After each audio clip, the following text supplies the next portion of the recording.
Cadê eu?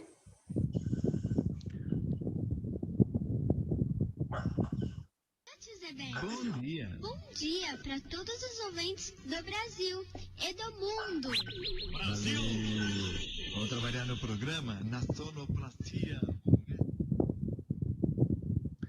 Bom dia! Bom dia, boa manhã, um dia lindo aqui no interior de São Paulo. Estamos começando mais um Na Chapa com o Miau hoje e nós vamos dar uma passada sobre as notícias mais picantes da semana, escolhida no momento e no horário agora, nada muito programado, né? Eu vou fazer uma introdução hoje baseada numa conversa que eu tive ontem com um amigo meu de longa data. Nós temos, assim, acho que mais de 40 anos de amizade. E esse grande amigo, ele passou daquela situação que nós passamos em 2014, 15, com a Dilma. Ele passou de um ferrenho bolsonarista, né? Defensor dessa situação que a mídia expôs, né? Ele absolutamente acreditava que o mundo não poderia continuar existindo se existisse esquerda, né? E ontem, por causa de uma fotografia que eu mandei, uma coisa assim simples, né? Ele me questionou, eu falei, cara, é o seguinte, cara, eu não sou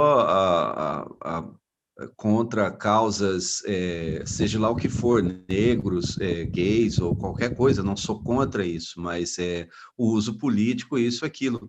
E eu tive que escutar, assim, escutar não, porque foi digitado, né? Assim, cara, teve que rodar o Zap, assim, várias vezes, né, para a resposta dele. Praticamente uma cópia de toda uma programação do PSOL e da Rede Globo junto, assim, né? Defendendo as causas, falando sobre os direitos, que isso e aquilo. E, de repente, eu fui acusado de bolsominion, né? Então, a mídia é muito poderosa e, principalmente, essa dualidade junto com o maniqueísmo, ele dá nisso. Nós não perdemos amizade, é lógico. Eu não perdi amizade com ninguém do meu grupo de família. A gente não cultiva ódio, nada disso. Mas com quem a gente consegue conversar, e ontem nós até marcamos um café, né? A gente consegue, né? Quando tem amor e carinho, você consegue chegar em algum lugar.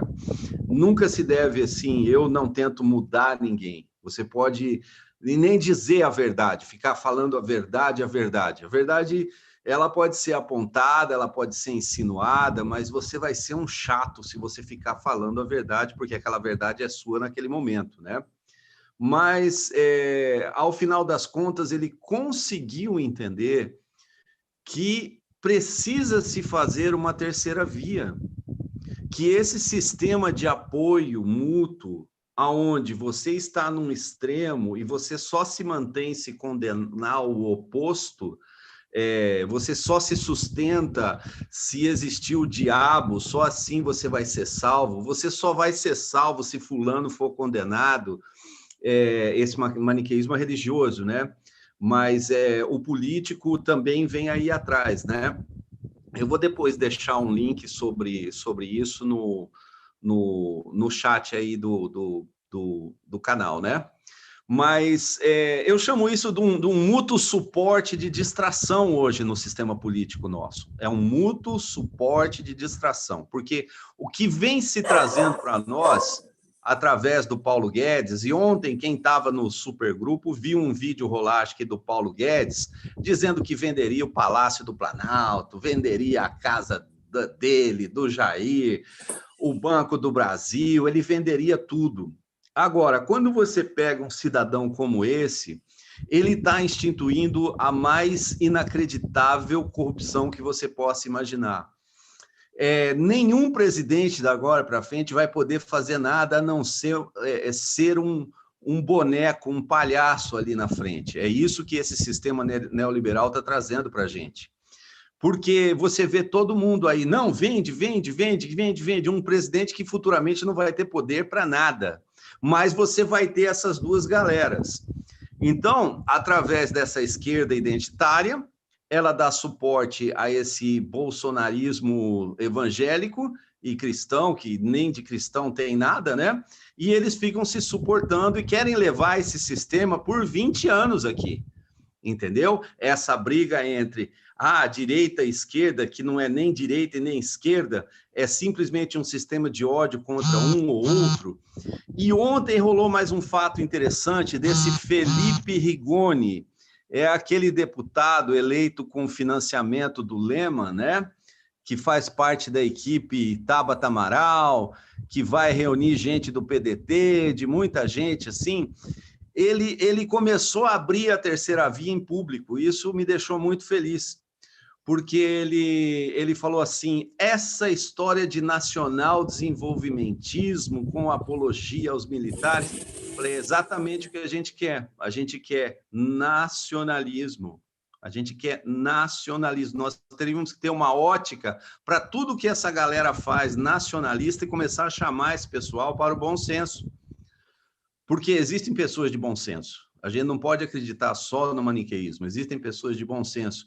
Não estou vendo muito na esquerda, eles estão querendo realmente vestir causas individuais, né? Vestir causas individuais e provocar discussões homéricas, como esse meu amigo, sobre direitos e não sei o quê, e ocupar a pauta com isso e ficar nessa distração. Seria o democratas e o republicano nos Estados Unidos sendo jogado aqui e a economia na mão de quem? Das pessoas de fora do país e de meia dúzia de pessoas aqui dentro, do qual o Paulo Guedes vai ser o testa. É exatamente isso.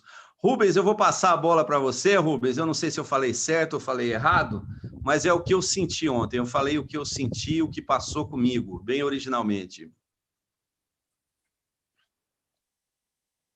Bom dia, bom dia.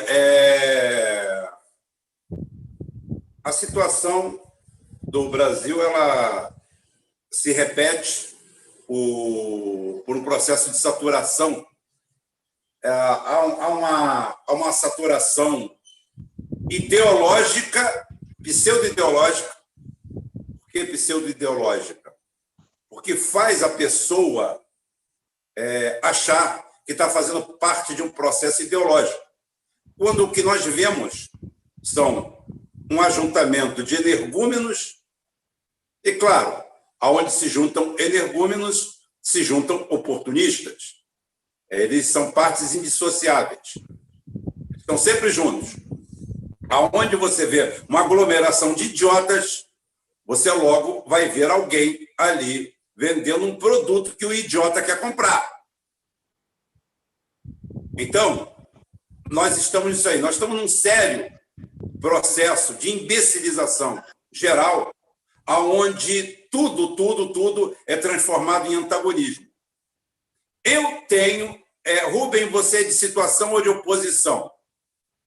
Bem, eu sou de situação, porque eu tenho uma situação. A minha situação é defender um país, um Estado, uma nação, uma pátria, o que você quiser inventar, filigrana que você quiser, o nome que você quiser dar a isso. E o trabalhador, como eu falei, eu estou cercado de trabalho aqui, por tudo quanto é lado. Só que eu dou valor a isso.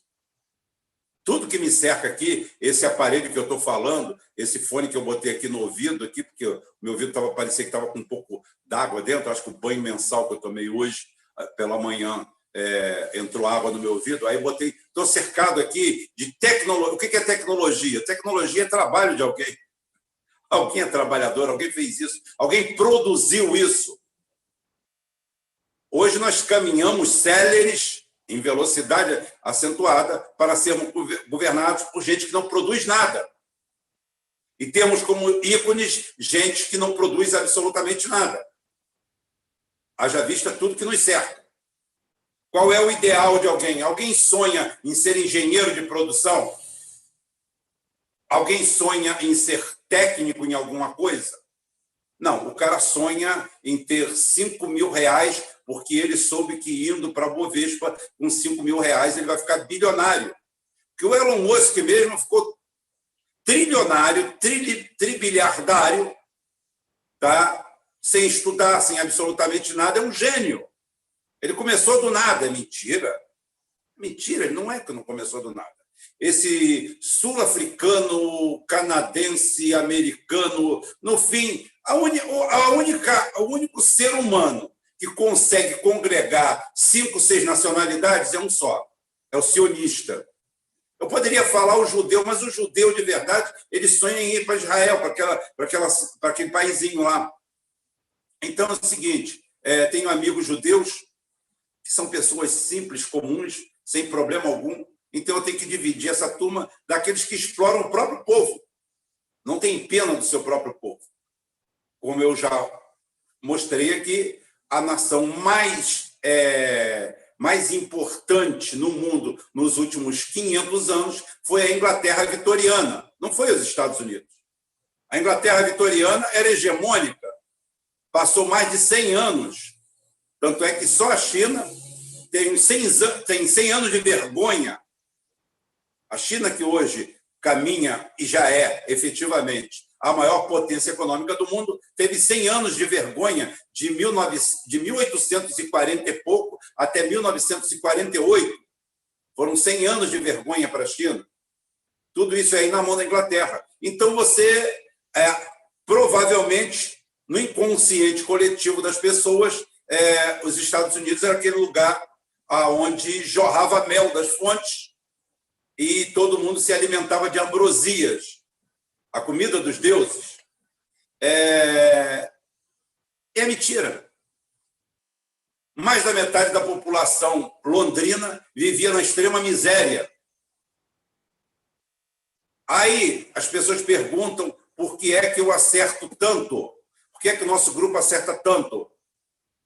Porque a gente consegue enxergar isso.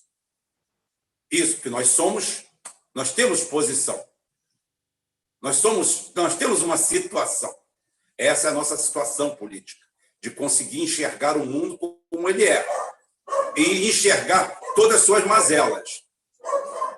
Só que, quando o cachorro está atacado, está passando um cavalo ali na rua e o nosso estúdio comprado da Globo não tem tratamento acústico. Então, vocês fiquem com o fundo sonoro do comunista querendo brigar com o cavalo. Vamos dizer que o cavalo seja os Estados Unidos.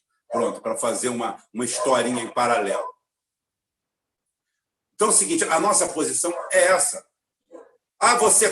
Não, olha só, eu não sou obrigado. Tem gente que acorda de manhã cedo, parece que vai ao seu banheiro, pega tudo que tem lá e engole. Bota dentro de um prato e engole. É nojento, né? Mas é verdade, porque o cara acorda com necessidade de ter ódio, de ter raiva, e o cara chega e fala assim, o que aconteceu hoje?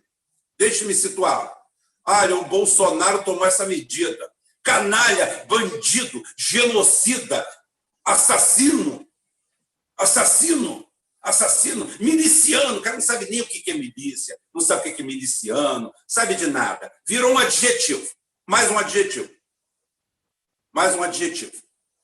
Porque ele tem que acordar odiando o Bolsonaro e adorando o ícone dele, que pode ser o Ciro Gomes, pode ser o Lula, pode ser o PT, pode ser a maconha sagrada dele todo dia, como ele sabe que o Bolsonaro é contra, pode ser a coceira, o prurido retroanal que ele tem, que é insaciável, isso daí é de cada um, não tem problema. Então é o seguinte, ele parte disso aí. Mas do outro lado, tem um vazio como ele que acorda da mesma forma, com a mesma visão. Simplesmente passar pano e bater palma para qualquer cagada que o Bolsonaro fizer, por mais patético que seja, por mais ridículo que seja, por mais lesador à pátria, à nação e ao futuro do Brasil seja, ele se sente obrigado a defender aquela imbecilidade. E, como resposta, ele vai te acusar de comunista. E o cara não consegue dissertar 30 segundos sobre o que é comunismo. Nada. Ele não consegue falar nada. Ele tem meia dúzia de palavras dentro entre o Tico e o Teco. Ele tem um arquivo ali com meia dúzia de palavras e faz uso delas. E do outro lado, a mesma coisa. E esse pessoal, por acomodação, falta de inteligência, eles passaram a se chamar de esquerda e direita, que nada tem a ver com a esquerda e a direita clássica, com o que se institucionalizou chamar de esquerda e direita, que já nasceu velho. E eu fiz parte disso, mas como falo para todo mundo, eu não tenho compromisso com erro. Eu nunca tive compromisso com erro. E vou continuar sem ter. Errei, conserto. Falei errado, peço desculpa. Ah, Rubem, você nunca faz. Ah, já. É que eu não tenho culpa que eu erro pouco. Acabei de ler um comentário lá de um imbecil, um idiota. É porque minha tolerância já passou de zero.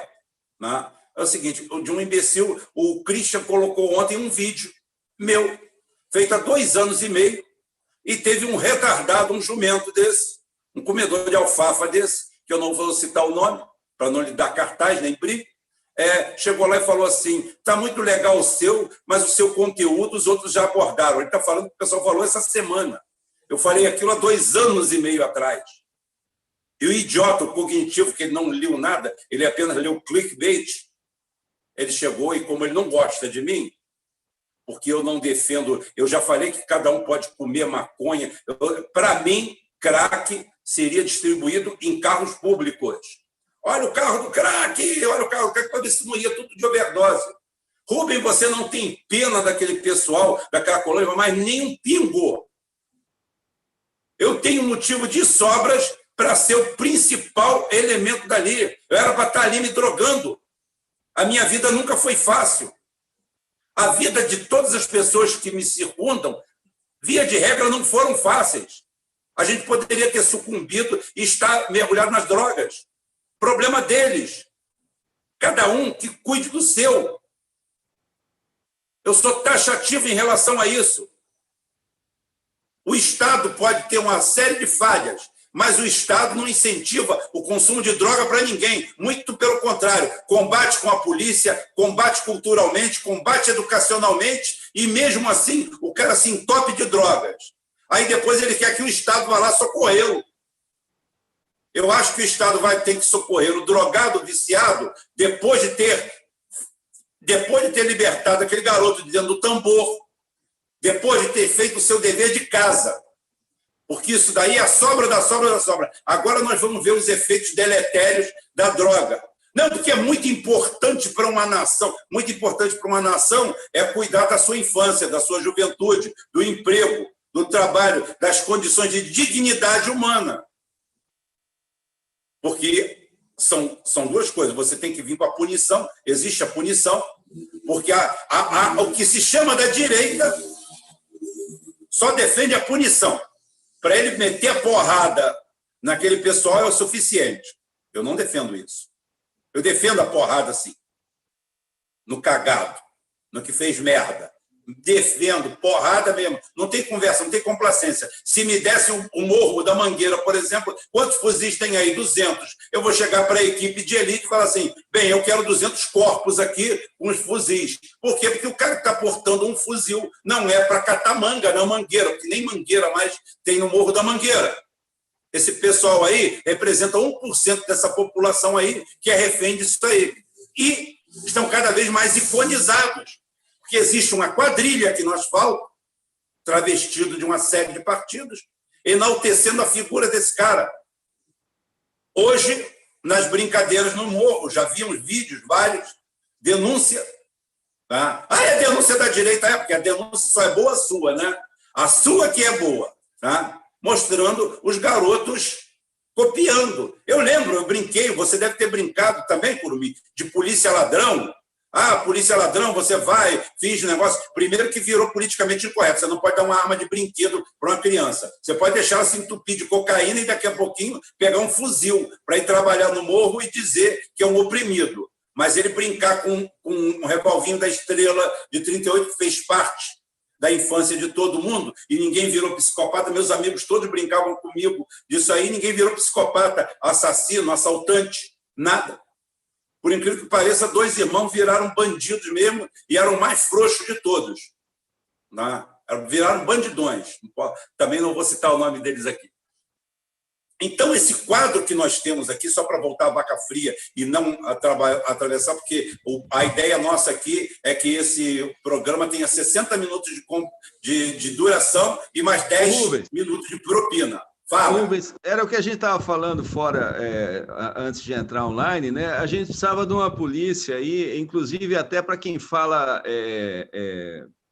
crimes na internet, né? Porque tem bastante gente falando. A gente precisava da polícia da Índia com cana de bambu, né? De repente, um esquadrão de indianos subindo o morro, descendo o morro e andando aqui em São Paulo, no centro. Olha, um tombadinho aqui, olha, aquele ali é o youtuber tal. Uma boa surra de vara e um livro de história ajudaria muito. Mas vamos chamar o nosso gato no telhado aí. A conexão Londres, positivo, Mayday. Mayday, pessoal. Tudo bem com vocês? Um bom dia para todo mundo. É um prazer estar aqui. Um abraço aí para o Curumim, um abraço para o Dom Gonçalves Rubem, né? Um abração para a Michele, um abração para a Cícera Duarte, um abração para o Elias Emerídio, nosso grande maestro lá do grupo. Um abraço para o Christian também, né? Nosso alemão do coração, que é o cara que está sempre por trás aqui, né? Possibilitando a gente sempre está fazendo essas lives, essas conexões, né? Bom dia para todo mundo, espero que todos vocês, familiares, estejam bem. Então, gente, olha... um abraço para todo mundo do chat também, entendeu? Um abração para vocês. O que eu vou falar? Eu acho meio... Bom, primeiro que assim, você e o Rubem, o Curumim, vocês já falaram tudo aí, fica... que eu vou falar para vocês, cara, que não é chover no molhado, entendeu? Então, vamos lá. Bom, sobre esquerda e direita é isso mesmo, né? Como o Rubem falou, todo mundo sabe. Uma coisa, cara, que eu acho muito louco é que, assim, dá a impressão que hoje, no Brasil, se você conversar com um brasileiro, ele vai ser como, por exemplo, um romeno, ou um polonês, ou mesmo um alemão, que ele sabe o que é fascismo, quer dizer, ele passou por mais de 10 anos de um regime comunista no Brasil, né, com o PT, e agora ele está passando por um regime fascista. E agora o brasileiro, como romeno, como polonês, como tcheco, ele sabe o que é o fascismo e o nazismo. E isso é uma piada, cara. E isso é uma piada. Ou, por exemplo, né, como o pai do Dom Gonçalves, que soube também, né, tanto que era comunismo como que era fascismo, né? E isso é uma piada, cara. Isso é uma piada. É uma piada. É todo mundo neoliberal, é todo mundo leite com pera, é todo mundo querendo ganhar dinheiro na internet. Cara, a gente viveu, o pessoal, para ver umas coisas do tipo movimento que se diz a favor da reforma agrária, de mobilização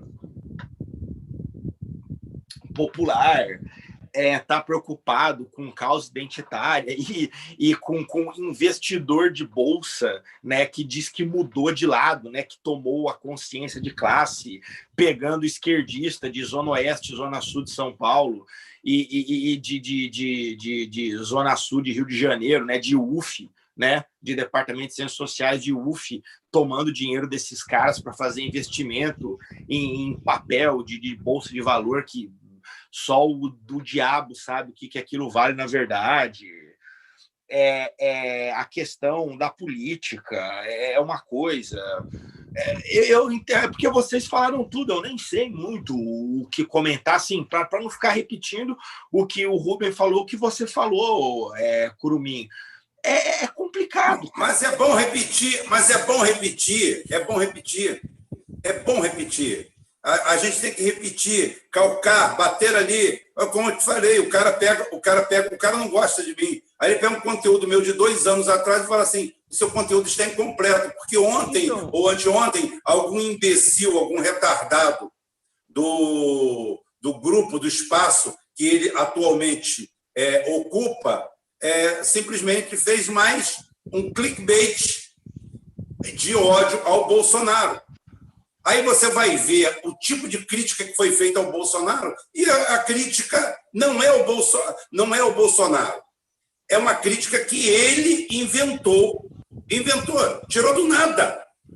Ele tirou do nada, porque ele tem que ser do contra, ele tem que manter a fama de mal. Ele é o tremendão.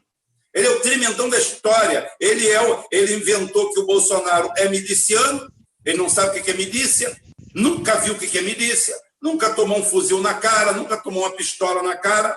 Eu, graças a Deus, tenho uma coleção. Eu posso até dizer que eu aprendi armamento, quando eu passo, que o canal é Geopolítica e Armamento, eu posso dizer até que eu aprendi armamento de tanto ver a arma apontada para a minha cara. E de todas, talvez uma dúzia de vezes, só uma vez foi pela polícia.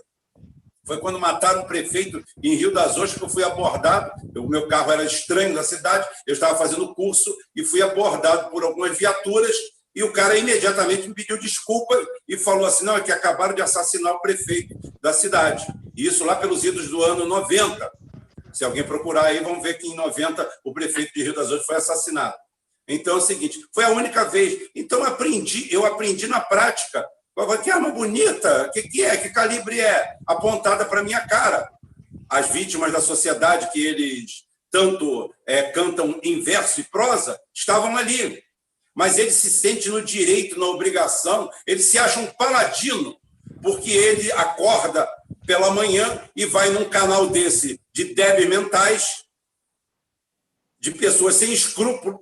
Como eu falei, todo ajuntamento de idiotas imediatamente traz um ajuntamento de oportunista. Ô, Rubens, Oi. Eu acho que muita gente vai nesses canais se abastecer da cultura do cancelamento também. Porque você veja bem, muitas vezes eu argumento com pessoas, principalmente de direita, sobre uma moral, seja lá no que esteja envolvido, né? A gente, sem ter um questionamento moral dos fatos que estão acontecendo, por exemplo, moral no sentido de quem está perdendo é todos nós, é o Brasil, né? Esse pessoal tem sempre, quando não tem resposta mesmo, eles têm o cancelamento. Mas você está falando isso por aquilo, e vice-versa, na esquerda também. Eles também têm agora essa coisa que nos leva para um abismo, né? Eu cancelo o meu oponente, eu cancelo ele, eu não gosto do que ele está falando, eu cancelo. A gente pode, eu falo para vocês, colocar uma questão moral é muito importante, porque isso nos traz de volta para o diálogo. Ela nos traz, porque o interesse comum de pátria não tem nada a ver com direita e esquerda, né? Ela tem realmente para um organismo, nós somos um organismo de pessoas que caminham juntos sobre esse solo, né? Então, toda essa diversão, desvirtuação de argumentações e rede de notícias falsas, hoje muitas das pessoas, principalmente esse pessoal que se abastecia na extrema-direita, já está com dificuldade de copiar e colar essas notícias e postar em WhatsApp, porque não está pegando mais, nem ele consegue mais tanta coisa, né? E como o Karim falou assim, olha, o que a gente pode fazer? Eu fico preocupado em como oferecer soluções e argumentos, né? Soluções e argumentos.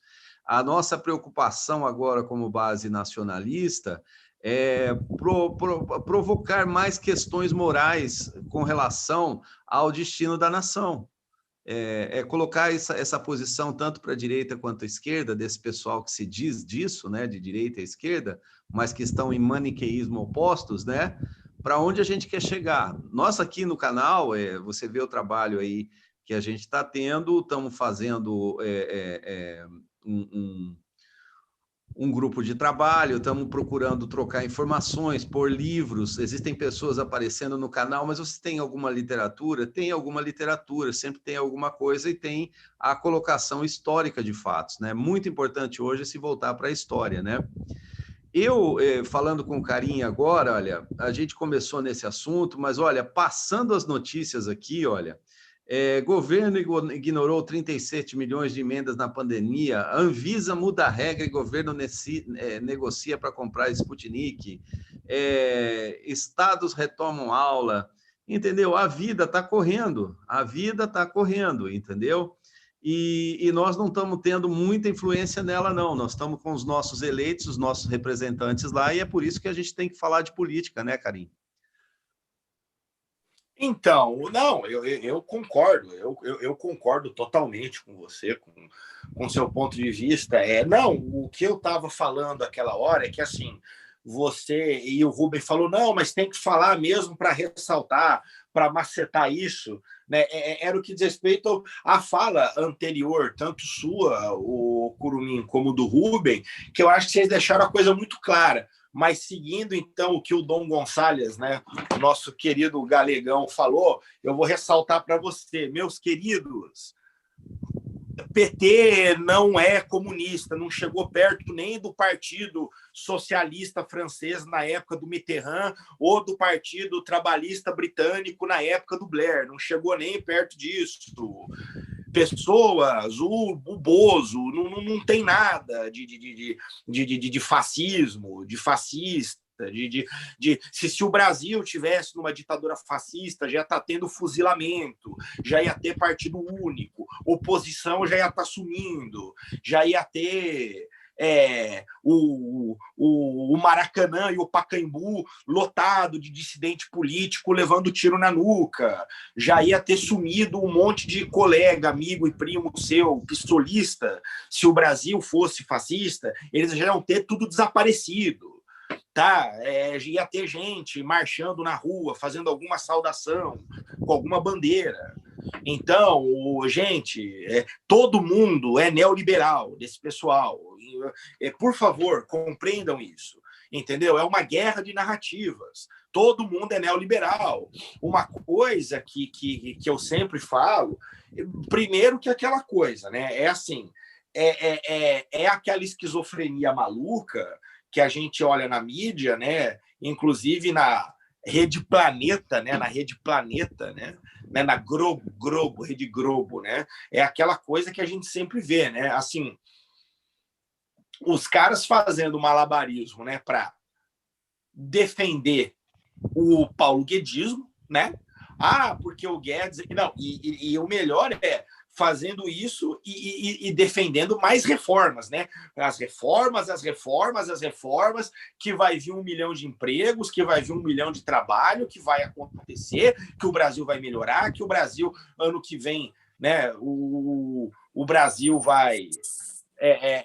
o Brasil vai começar... que ano que vem o Brasil vai começar, né, a crescer 5% ao ano, que não sei o quê. Bom, né? Fez reforma trabalhista, fez isso, fez aquilo, cadê o tal do crescimento, né? Entendeu? E a gente esperando isso. E uma coisa que eu acho sempre muito importante de ressaltar é o seguinte: se a gente olhar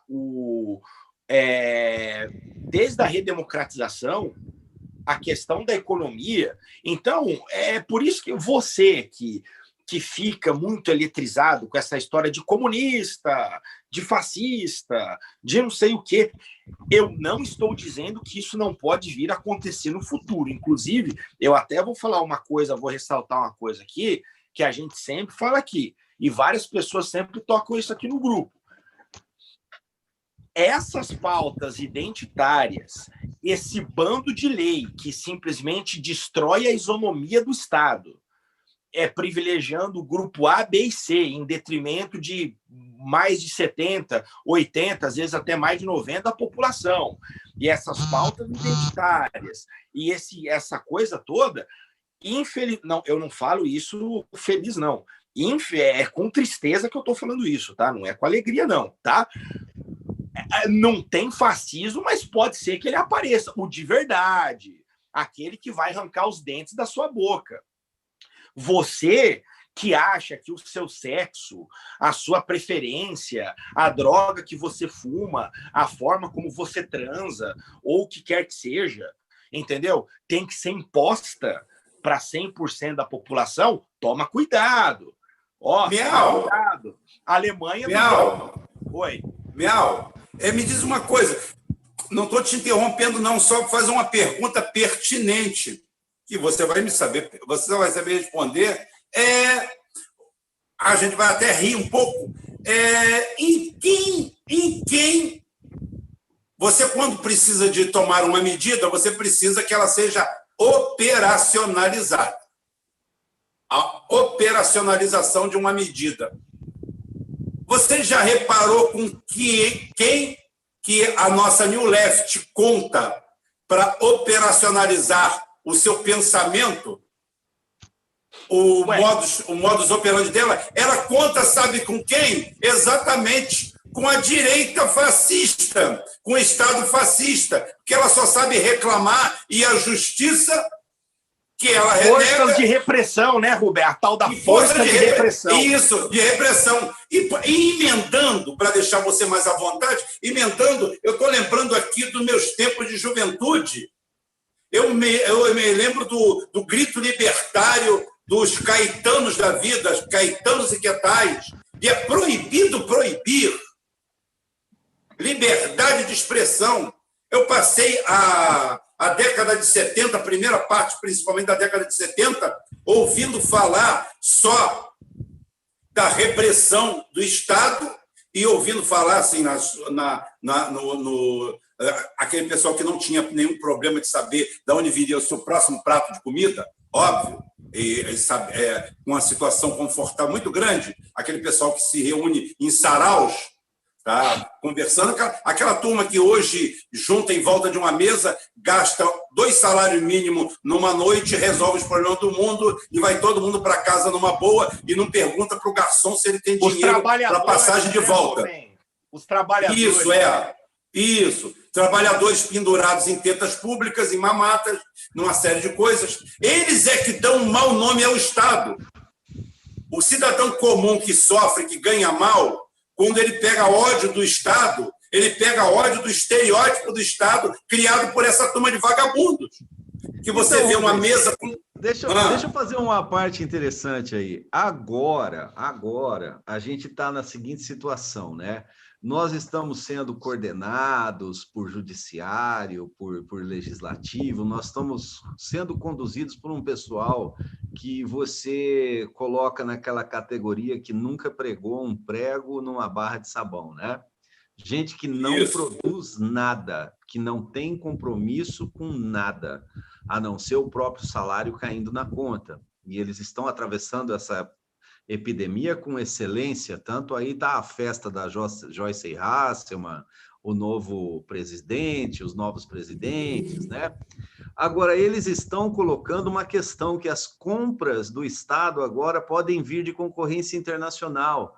Nós vamos agora pegar as nossas empresas e fazer elas competirem com gente que tem condições de produção completamente diferentes, entendeu? Então, a gente não sabe se vão vir... Eles vão dizer que vão vir empresas dos Estados Unidos, mas provavelmente vão vir da China, vão vir de países que têm uma capacidade de produção grande, não tributada, e esse daí é o nosso, é um presente que está caindo agora em cima da gente, né? Então, é um bom assunto que são 1,8 trilhões de reais. Então, mas tipo assim, voltando para o Carinha, assim, olha, que a gente estava na do fascismo, né?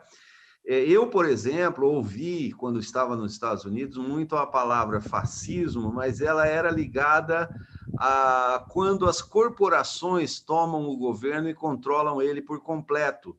Ele não é um fascismo mais clássico como esse que você colocou, que é o que o brasileiro imagina, né? Que é o que está no imaginário dele, assim, esse fascismo histórico, né?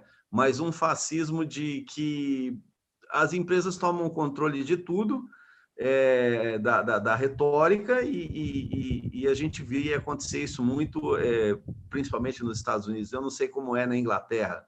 Como é que seria a democracia aí? Ela é sequestrada como nos Estados Unidos, Karim?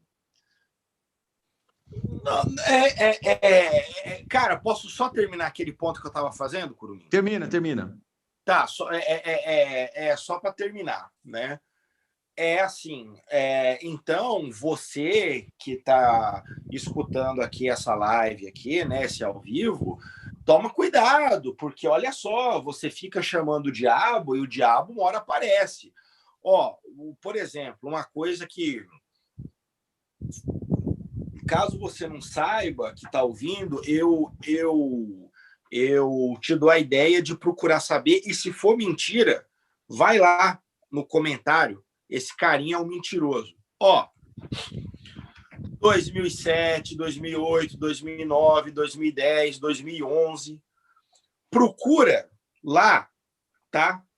Inclusive dentro do estado de São Paulo, né, que é o grande ninho do tucanato, charge de Laluf, de não sei, Latuf, de não sei o quê, e pronunciamento de gente da POSP. A POSP é um dos sindicatos para o professorado, né? Para os professores de São Paulo, e mesmo de dentro de partidos de esquerda em São Paulo. Ó de quem eles estavam falando, hein? Olha o que você vai ouvir. Alckmin, José Serra e PSDB. Ó, Alckmin, José Serra e PSDB. E aí a charge do tucaninho do PSDB misturado com o símbolo do Partido Nacional Socialista dos Trabalhadores Alemães, e o tucano com suástica, e Geraldo Alckmin caricaturado como um careca, pisando em cima da comunidade do Pinheirinho, como se fosse um skinhead. PSDB. Escuta o que você está... Ó, você que está me ouvindo. PSDB. Então, você vê aí que o PSDB não gosta de negro, e não gosta de favelado, e que o Serra é racista, e o fulano, que é rapper, lá não sei aonde, falando que eles são brancos, e que isso há 11, 12 anos atrás, tá bom? Isso há 10 anos atrás, há 12 anos atrás, que o PSDB, que não sei o quê, e que eles são racistas, e que chamando de fascista, que não sei o quê, não com a mesma intensidade que eles estão fazendo com o Bolsonaro. Mas estavam. Então, assim, você fica falando capeta, uma hora o capeta vai aparecer. Agora é o Bolsonaro, que apesar de não ter nada de fascista, é um sujeito meio autoritário, meio, quem sabe, talvez, meio que um criptofascista. Tipo, talvez se o Bolsonaro ficasse uns 10 anos estudando, lendo e tendo aula de orientação política, talvez nos 10 anos ele ia conseguir ser fascista, depois de uns 10 anos lendo e estudando. Talvez, quem sabe, né? Enfim, depois de uma década lendo e estudando. E essa esquerda aí cirandeira, há 11, 12 anos atrás, estava chamando e fazendo chargezinha de tucano fascista, de tucano nazista, misturando chargezinha de símbolo nazista com PSDB.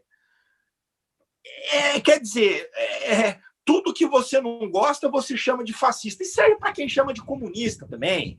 Agora, esse dia eu recebi do pessoal bolsonarista, Dória comunista, Dória comunista, né? Tudo que você não gosta, você chama de comunista. O Biden é comunista. O Dória é a mesma coisa, tá? Só para deixar bem claro, isso serve a mesma coisa. Então, você que faz isso, toma cuidado, porque você fica colocando a sua genitália, tá? Né? O seu mangusto, né? A sua pepequinha, o seu par de seios, o seu bumbum guloso. Você fica colocando a sua roupa, a sua comida, a sua... que o vereador fulano em São Paulo estava com uma proposta de sei lá que dia da semana, você entendeu? Não se comer carne vermelha na prefeitura X. Meu, vai num canteiro de obra para o cara que está com a mão calejada, você está entendendo? De enxada, que é o tal do trabalhador, falar para ele que ele não pode comer um bifão, que ele não pode comer, entendeu? Uma coxa de galinha. Acorda, gente, pelo amor de Deus. Vamos acordar, pessoal, por favor. Então, cuidado, que o fascismo aparece. Aí, já para entrar na pergunta que o Curumim fez para mim, só para terminar. Ó, já foi falado, eu vou, como o Rubem falou, não, é para falar mesmo, repete mesmo, para martelar. Ó, Alemanha dos anos 20, Berlim dos anos 20, Alemanha dos anos 20, República de Weimar, Berlim dos anos 20, Alemanha dos anos 20. Ó, não vou falar como era. Carim, E vá atrás. Vá. Barcelona antes da Guerra Civil Espanhola. Procura saber. Carim, meia culpa nosso. Nós prometemos e não cumprimos no mês de janeiro as lives sobre o salazarismo e o franquismo. Não, e eu sou o culpado. E o franquismo. Vai ter, Rubem, eu prometo. É que eu tô meio enrolado aqui, Rubem. Eu também. Então é o seguinte, a gente colocar com as nossas palavras, com esse jeito tranquilo que a gente tem de explicitar as coisas, tá? Sem maniqueísmo, o que foi isso aí? Como eu falo para as pessoas, estão falando assim, gente, identitário do mundo, vocês não estão só, nem são inéditos. O movimento Nada de de vocês novo, faz 100 nada anos. essencialmente novo. Inclusive poderíamos lançar aqui, agora, não sei o que vocês acham, uma série de programas exatamente em cima disso aí, comemorando os 100 anos do identitarismo, que é um centenário. Ele começa na década de 20, entre o grande armistício, né, que todo mundo diz, e os grandes historiadores, os respeitáveis, dizem que a Europa tem uma guerra que começa em 1914 e termina em 1945. E tem um armistício no meio, que o pessoal chama de entreguerras. E nesse entreguerras valeu tudo. Veio a alegria e a euforia de quem se sentiu vivo e achou que poderia começar a fazer sexo pendurado no lustre, que seria o maior barato, porque ele já saiu vivo mesmo. 2h30 da tarde no centro da cidade, Rubem. Isso. Berlim. Então, eu vou fazer um adendo aí da seguinte forma, para tipo assim, o gatilho disso tudo se chama miséria, fome e a busca de um culpado, entendeu? Então, esse pessoal que está colocando seu telhado de vidro para fora, como o Carim veio falando, vamos retirar bife, seja lá qual guerra que eles estejam fazendo contra o costume do povo brasileiro, né? É esse o alerta que fica, né? Porque ninguém vai falar, não, foi o neoliberalismo, foi Paulo Guedes. Alerta mesmo, é um alerta, né? Ninguém vai acontecer de novo, não é nada inédito. Não é nada inédito. A gente aqui procura, tipo assim, incessantemente bater no Paulo Guedes, no sistema econômico, que é o que está nos machucando. Existe uma sensibilidade desse novo presidente da Câmara, em trazer um auxílio para a população. Eu prefiro isso, eu prefiro paz, eu prefiro que ocorra uma transição em paz, que as pessoas estudem história, que as pessoas se informem, deixem de ter raiva e deixem de provocar umas às outras. Mas da parte da esquerda eu não vejo ninguém desescalar. Inclusive o Big Brother está aí para dar suporte a esse psolismo e a essas causas identitárias, né? Ao ponto de você ver um grupo se juntar contra o outro para prejudicar o outro grupo, né? É muito delicado. Então,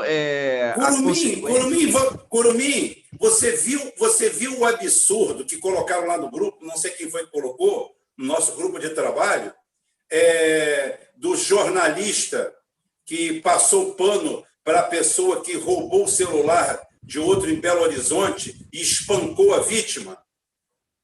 Não, eu não vi essa, cara. Eu não vi isso. Não, porque alguns dos nossos detetives de lá chegou e teve o cuidado, a cuidade, tá? Lá a manchete, o assaltante, tá? agride vítima porque esta não lhe emprestou o celular. Ou seja, o assaltante já virou uma categoria profissional. Ele já é qualificado, é um prestador de serviço. Ele é um prestador de serviço. Tá?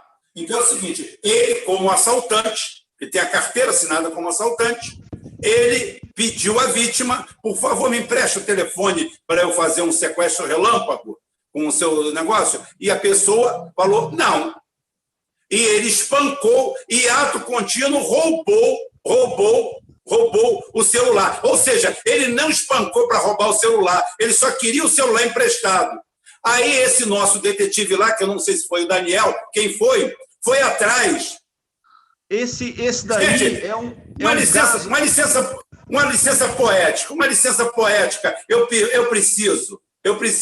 A filha da puta da repórter, ligada ao PT, de esquerda, eu tive que soltar isso aí, porque isso aí é um adjetivo. Eu tenho que adjetivar essa pessoa.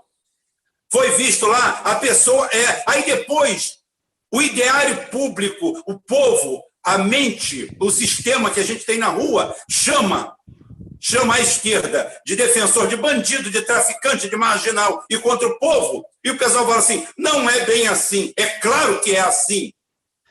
Então, é claro Rubens, que é assim. Esse é o caso que eu estava pedindo a cana de bambu, cara, porque um repórter desse daí, ele acende o fósforo, joga, taca fogo e fica imune. Deu tesouradas na vítima aqui, segundo Rocha Assunção. Deu tesourada, não foi só isso não. Ou seja, atacou a pessoa com uma arma branca, podendo lhe causar a morte. E a repórter disse que ele agrediu, ele não deu tesouradas.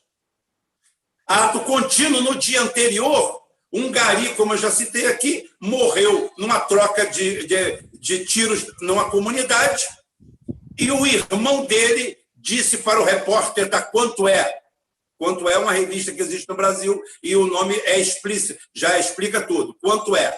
Então é o seguinte, a Quanto É foi lá e o irmão dele teria falado, que é mentira, o irmão dele não falou nada disso.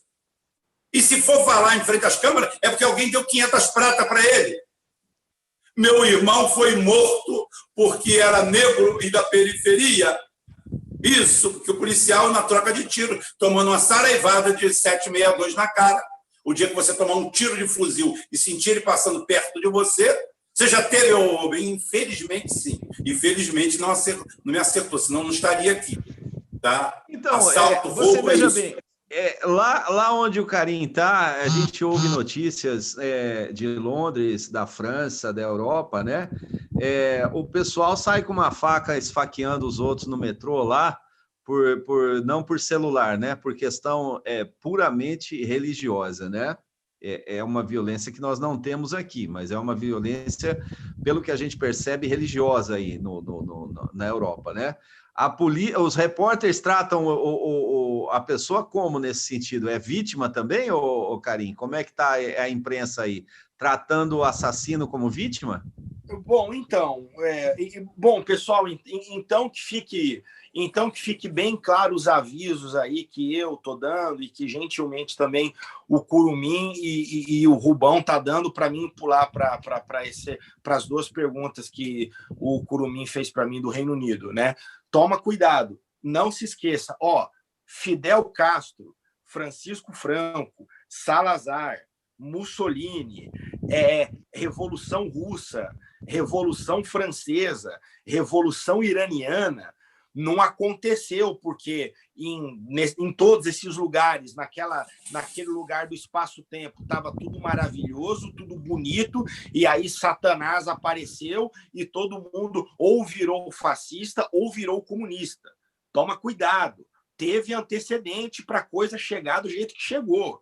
E depois você vai chorar, porque você vai ser o bucha de canhão, porque vão lembrar de você jogando na cara e vai ser você que vai, sei lá, acontecer o quê. Vamos parar e vamos conversar, gente.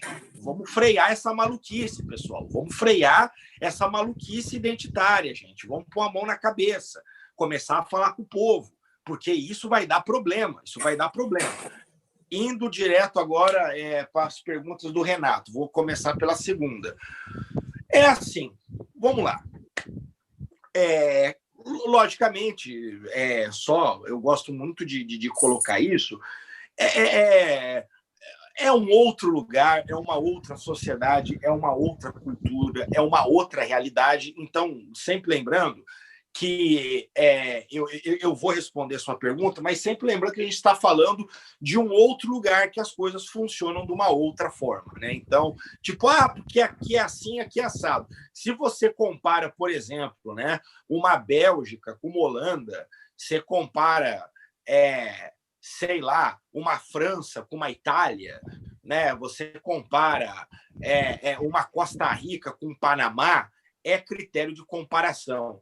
Agora, aquelas comparações absurdas que a esquerda colorida adora, do tipo Suécia-Brasil, ou então que o ANCAP, né, o tal do ANCAP, o liberaloide adora, do tipo Estônia-Brasil, né?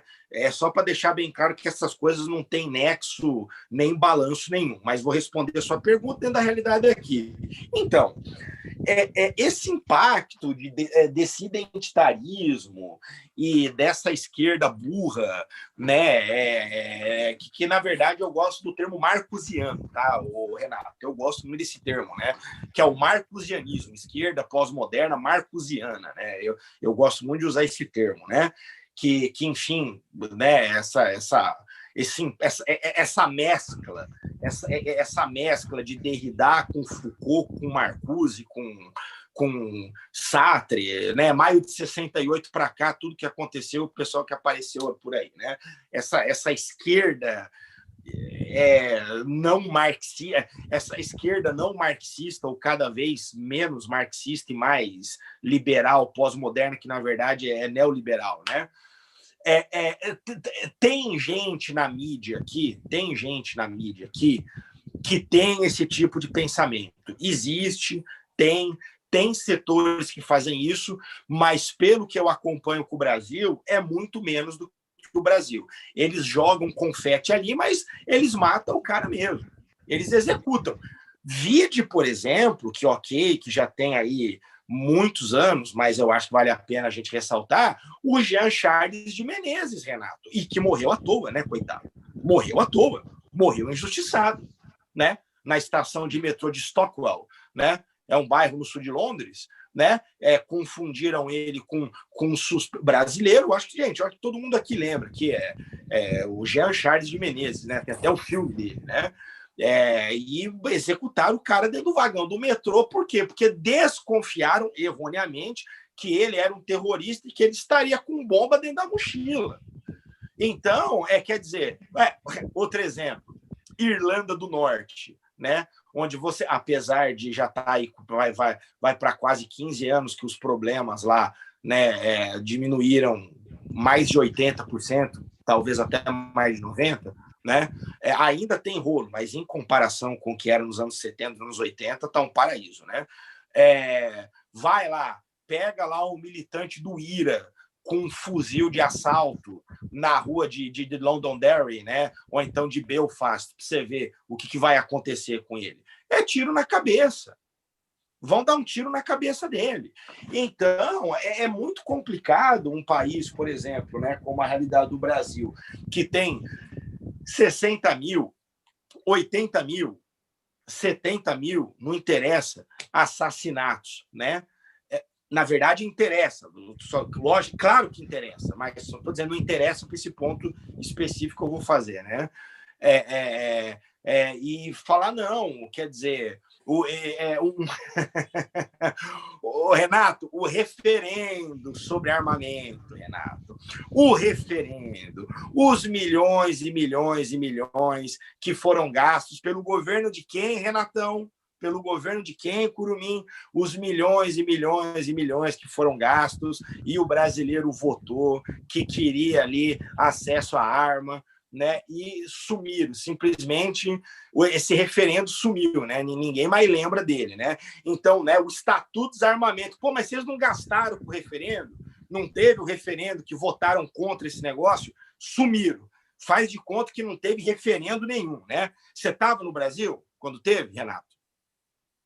Eu acho que estava sim. Primeiro mandato do Lula, né? Refresca a minha memória. Não. Eu não estava no Brasil nessa época. Eu não estava no Brasil, mas foi um assunto muito discutido, né? E aí teve o resultado. Não, desculpa, pode falar. Não, foi um assunto muito discutido durante algum tempo, entendeu? E depois disso, concluído isso daí, se ficou quieto até agora há pouco, até quando chegou 2018. Aí esse assunto voltou à baia com a eleição do Jair Bolsonaro, né? E a coisa que fica na minha cabeça, eu falo, fizeram aquele referendo, se escolheu o acesso à arma de fogo, e cadê? Aí qual foi o resultado do referendo? Estatuto do Desarmamento, né? Então, são umas coisas assim que você não gastaram milhões para aquilo lá, teve um resultado, goste você ou não dele, e o respeito ao tal do referendo. Cadê? Eu acho, mas por que eu estou falando disso? Por que eu citei isso? Né? Apesar de eu achar isso uma palhaçada. Não teve referendo? Não votou? Ué, entendeu? Então, cadê? Né? Enfim. Eu acho que isso daí, eles chegam a um consenso lá em cima, mesmo colocando na opinião do público, de que se rolar alguma coisa que não cheire bem, vai ter um louco que vai apontar para eles, entendeu? Na realidade, é uma coisa do sistema de autopreservação, né? Mas você concorda comigo que foi uma maluquice, Curumim? Não, foi. Eu acho que a sociedade brasileira não tem educação para lidar com armas, né? Não, mas fizeram e teve um resultado, Curumim. Teve. E sentaram em cima.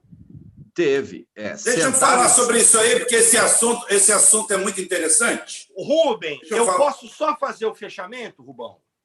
Pode sim. Inclusive, eu quero dizer para vocês aqui, gente, que eu e o Curumim estavam conversando fora do ar. Esse programa vai ter 60 minutos mais 10 minutos de propina, porque aqui no Brasil tudo tem um por fora. Então, o nosso programa também tem. Então, é o seguinte, os 60 minutos já acabaram, nós temos mais agora 10 minutos por fora. E a gente vai terminar impreterivelmente, porque é sempre interessante a gente deixar um gostinho. Oi? Está precisando um sinal de 1 hora. Isso, vamos pegar aquela sineta. Isso, aí começa os 10 minutos. Doação, aí você compra um sino, Rubem, o dinheiro da doação aí do pessoal. Vou comprar aquela sineta de porta de pensão, aquela. Então é o seguinte, vou botar, agora começa os 10 minutos de propina. Pode falar aí. Então, para terminar, vamos lá. Eu já vou terminar então de responder a pergunta rapidinho do Renato e já vou dar tchau. Já que é 10 minutos mesmo, já vou dar tchau e beleza. Então, enfim, apesar de ter uma parte do mainstream midiático britânico com essa conversa identitária de coitadinho de quem está roubando, coitadinho de quem está aprontando, apesar disso, cada vez tem mais gente de saco cheio com isso, criticando isso, e não são os absurdos do nível que a gente vê em outros lugares, né? Apesar de ter sim, tá? Apesar de ter sim. A primeira pergunta, o Curumim, que você me fez, lobby de empresa, de transnacional, de grupo, do que quer que seja, isso tem em qualquer lugar, inclusive aqui no Reino Unido. Agora, uma coisa que eu acho interessante é que é o seguinte, o Brexit, né? Quer dizer, foi todo o lobby do capital financeiro, do capital transnacional, né? Para tentar impedir o Brexit, inclusive quebrando o país no meio, o Estado, né? Inclusive isso, inclusive, né? Por causa da Escócia, né? Com a possibilidade de se tentar quebrar o Estado britânico no meio, né? Por causa dessa questão do Brexit, E não aconteceu, e a contragosto, né, do establishment, do capital, da maior, lógico, pessoas e pessoas, grupos e grupos, mas bom, o Barack Obama veio aqui falar que era melhor não ter Brexit, né? Então, o que você acha disso, né? Adivinha, né? Qual que é o interesse por trás, né? George Soros fez doação para a campanha contra o Brexit. Então, eu acho que isso já deixa a coisa muito clara, né? E para você ver, né, o que a gente viveu para ver. Adivinha qual foi o partido político dentro do Reino Unido que mais trabalhou contra o Brexit e mais alinhado ao interesse do capital financeiro, ao interesse do globalismo financista internacional? O Partido Trabalhista, a esquerda, né? Quem que acabou fazendo o Brexit? A direita, que foi o mesmo partido que há 40 e poucos anos atrás colocou o mesmo partido que colocou o Reino Unido na época, Comunidade Econômica Europeia, que na época os trabalhistas foram contra, foi o mesmo partido que mais de 40 anos depois tirou o Reino Unido hoje em dia, né, da União Europeia, porque o Partido Trabalhista inglês, o Labour Party, o Partido Trabalhista Britânico, estava ou seja, o mainstream de esquerda totalmente alinhado com os interesses de City of London, Manhattan, Wall Street, contra Brexit, enfim. Então, ou seja, a situação da esquerda. Gente, um abraço para vocês, já vou me despedir. Rubem, Renato, um outro abração para a Michele, mais um abração para o Cirso Gaúcho. Cirsão, tomando um chimarrão aqui, eu vou escutar eles fazerem os finalmente aí, agora deve ter mais uns 7 minutos. E, gente, muito obrigado pela oportunidade de estar aqui com vocês, pessoal. Valeu. Deus os abençoe. Isso aí. Curumim, eu vou também fazer a minha parte final e depois como você abriu, você fecha, você é o coveiro da empresa, você abre o cemitério e fecha o cemitério, e mostrar que a gente está com o melhor momento agora, com 170 e poucas pessoas assistindo, mas mesmo assim nós vamos ser fiéis aos 60 minutos e mais 10 minutos de propina, que é esse que a gente está botando aqui, os 10 minutos por fora, para a gente fechar esse jornal. E aqui é um processo igual a preparo físico. Não adianta a gente fazer aqui, nós temos assunto aqui para ficar 4 horas no ar, mas isso é para uma live, não é para aqui.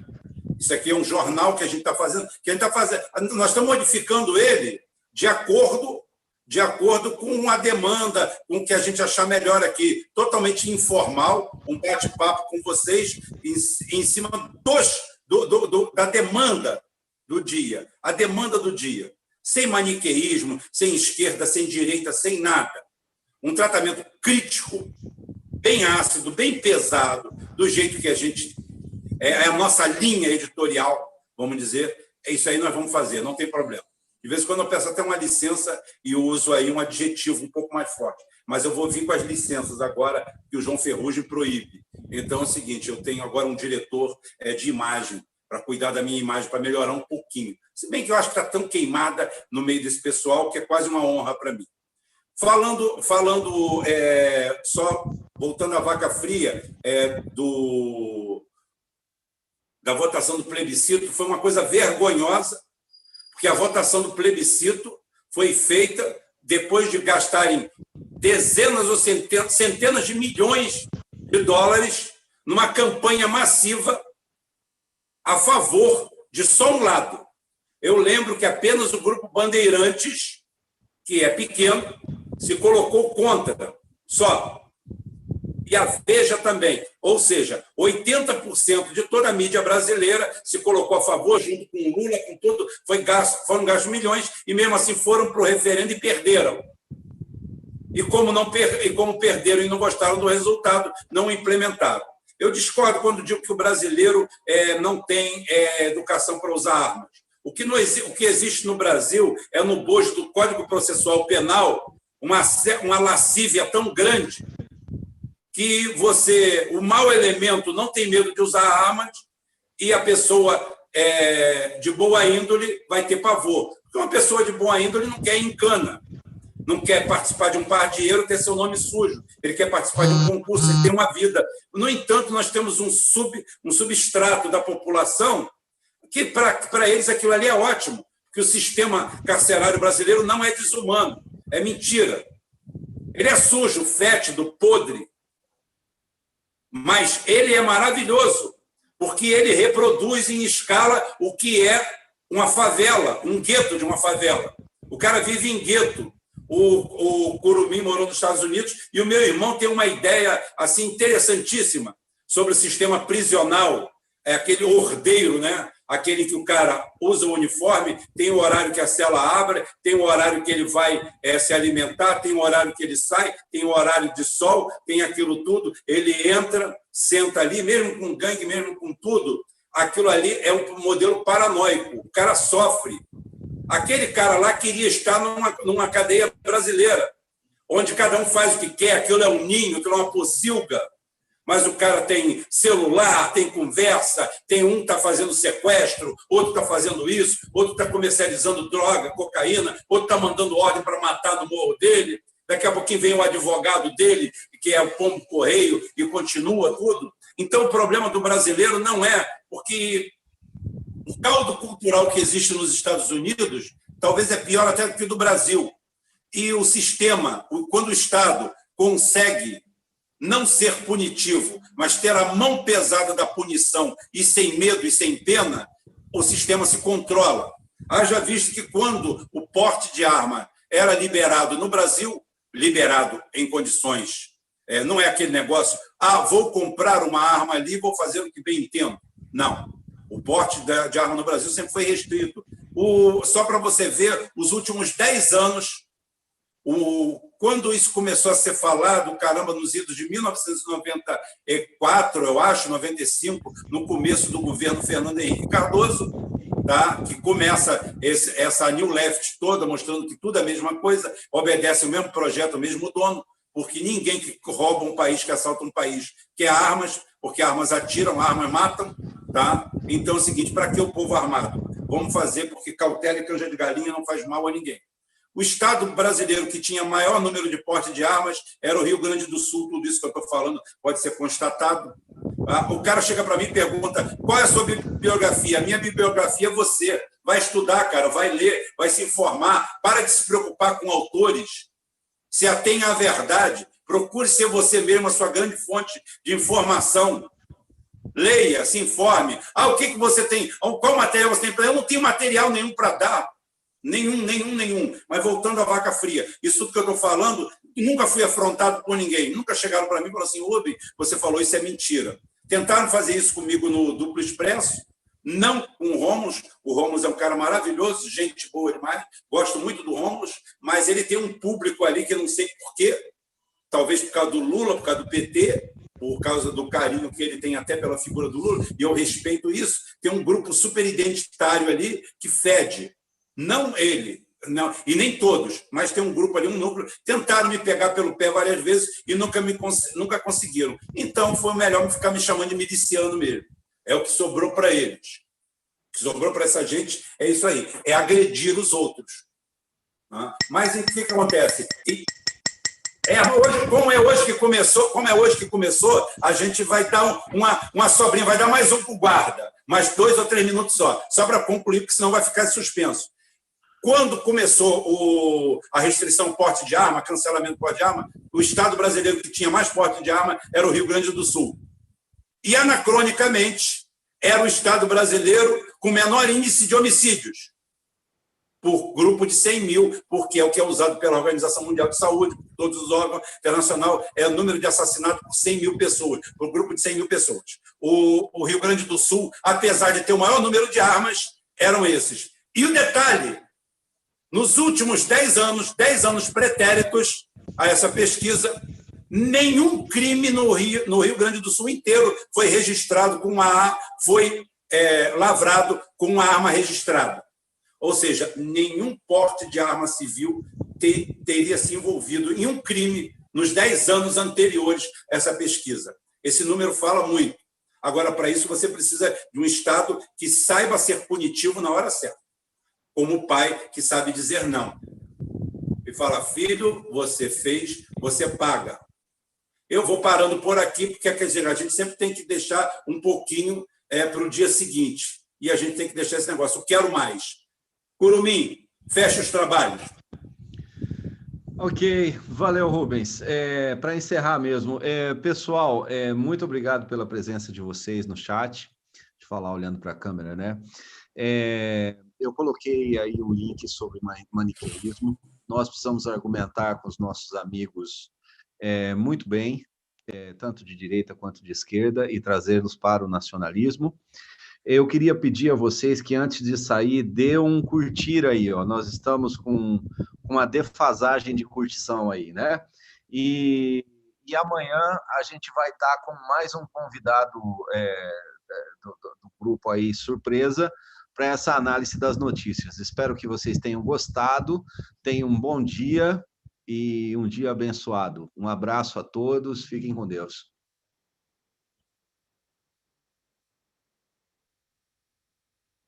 Christian, por favor.